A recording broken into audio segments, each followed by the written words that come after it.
Hey there, Brandi here. So I am checking in. I actually don't have something specific to speak about, which is not going to help hold your attention for very long, right? I'm making these videos every day. And yet I am sticking to my intention, which is to create at least as much content as I consume, which may be difficult because this past weekend I totally binge watched Dear White People on Netflix. So unless I could come up with 10 hours of content within the next couple of days, I don't know if my tally will be even. However, I realized something that I've realized before, and that realization is Netflix is a dangerous place for me. There are certain behaviors or triggers or things that we know if we try once, it's highly unlikely that we will stop at that one time.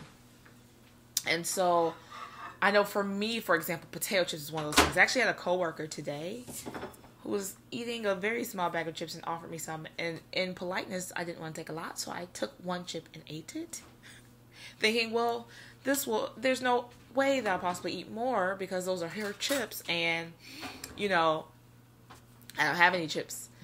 The urge to eat more chips was so strong that I actually took a break from work and walked to our bookstore and bought a bag of chips because I had to have at least another chip, and obviously I ate a full bag of chips. Netflix is another one of those things where I started watching the show, and quite honestly, the first 2 episodes weren't that great to me. I was like, the dialogue is meh. I can see why people like it, but it's not really something I'm in love with. And yet I'm like, but let's see what else happens. And then next thing you know, it's 3 a.m. on a Saturday.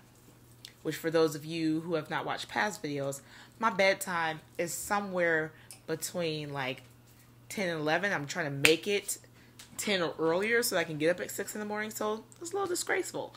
Davin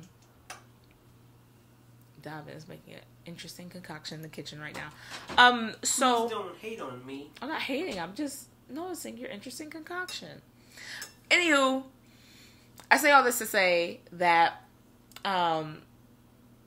these thoughts like, oh, just one chip, or I'll be able to stop, or I've been really good, so I've earned a Netflix binge or earned a bag of chips or whatever.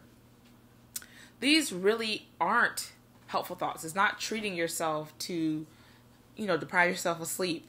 It's not treating yourself to eat a ton of something that's not really healthy.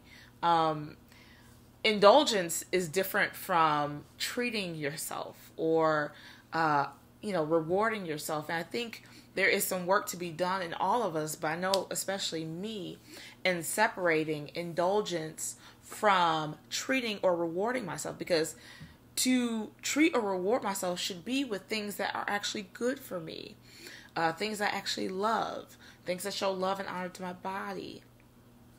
Indulgence is okay in moderation. I'm not a person who says never eat chips and don't Netflix binge. I'm not that person.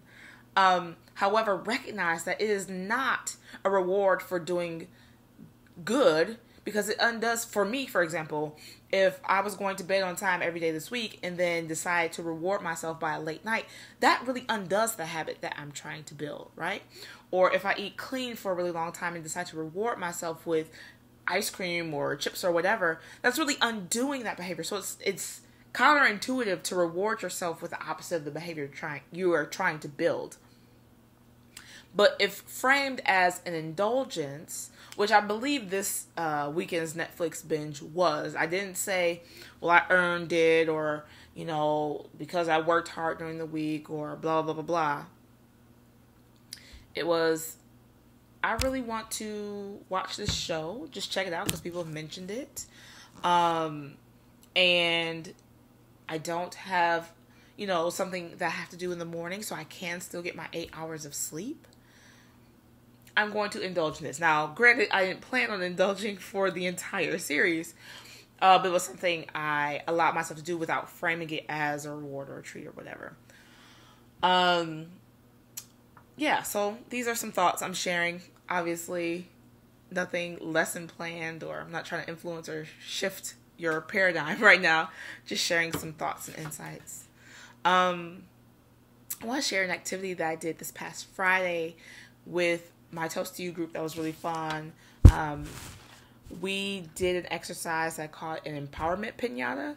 So if you have a upcoming birthday or an event with some kids and you want to make a pinata more than just a violent game that young children and adults play, here's an idea.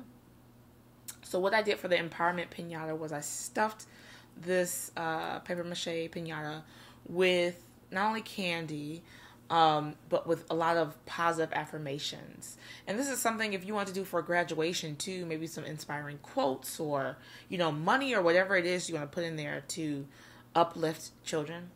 But actually, I just have a great idea for a college party with this. Anywho, what we did at Toast to You was everyone got a little stack of strips that they can write down their doubts and their fears and their frustrations and current stressors. And they wrote them down. We went around and shared ones that we felt comfortable sharing and then taped them all to this empowerment pinata. And I gave our pinata a name. His name was Pete the Empowerment Pinata. We taped all these things that felt weighty, felt like they were holding us back or preventing us from doing something or just stressing us out, weighing us down. And we beat the hot crap out of it and fought those things. Not necessarily fought them, but we put those burdens on someone else. And I'm not recommending in real life you put them on someone else. But if you believe in a higher power, for example, you can hand over those things. But we put those things aside, gave them a good whacking, and were rewarded with candy and affirmations. So maybe a way to reframe that for a graduation party would be to have the student write down some of their fears or concerns about college or stepping into a new chapter of their life and taping that onto the pinata, stuffing the pinata with, money, gift cards, candy, quotes, affirmations, fortune cookie stuffings, whatever you can think of that's uplifting. And let the students' community and the student beat the crap out of that pinata until those blessings come out. It was a wacky activity, but it was actually a very big release. It felt very fun for me. And I realized I wasn't carrying those stresses into the rest of the conversation that we were having that day at Toast. So something to maybe try. I don't know. I'm sure there's a better way to explain the metaphor of the pinata besides like beating the crap out of your stress, but I don't know it right now. So that's it. I just wanted to check in with you and say hello and let you know that I love you. And maybe this was nourishing mind, body, or soul. I don't know. But I do want you to remember that change is inevitable, but growth is a choice. I'm Brandi Keeler, and I'll talk to you later.